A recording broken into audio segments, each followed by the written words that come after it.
মুদ্রার এপিঠে যখন একের পর এক ম্যাচ জিতে চলেছে বাংলাদেশ, মুদ্রার ওপিঠে তখন একের পর এক ব্যর্থ ইনিংস উপহার দিচ্ছেন লিটন কুমার দাস।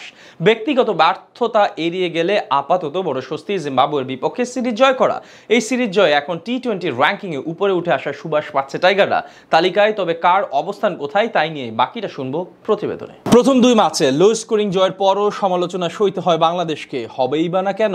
যেখানে বিশ্বকাপ প্রস্তুতির কথা ছিল সেখানে শুধু জয়ের দিকেই যে চোখ ছিল শান্তর দলের। এটা কি মেনে নেয়ার মতো? অনেক সমালোচনার পর এবার আগে ব্যাট করতে নামে বাংলাদেশ। যদিও সিদ্ধান্ত নিজেদের ছিল না। টস জিতে বাংলাদেশকে ব্যাট করতে স্বাগত জানান সিকান্দার রাজা।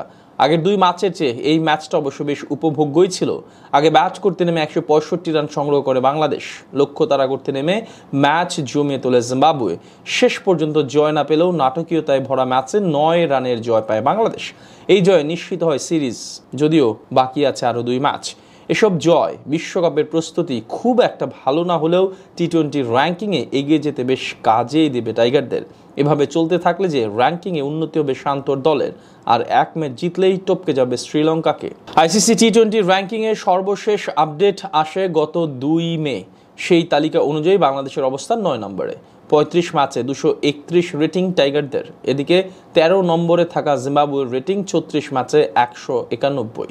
যেহেতু র্যাঙ্কিংয়ের শেষ আপডেটের পর এ নিয়ে 3 ম্যাচে মাঠে নেমেছে বাংলাদেশ, তাই টাইগারদের জয়ের রেটিং যুক্ত হয়নি এখানে। পরপর 3 ম্যাচে দুর্বল আর তালিকার নিচে থাকা দলের বিপক্ষে জয় পাওয়ায় খুব বেশি যে লাভ হয়েছে বাংলাদেশের তা কিন্তু নয়। সিরিজের প্রথম ম্যাচ জয়ের পর টাইগারদের রেটিং বেড়ে দাঁড়িয়েছে 231.28, আর দ্বিতীয় ম্যাচ জয়ের পর এখন বাংলাদেশের রেটিং 231.55।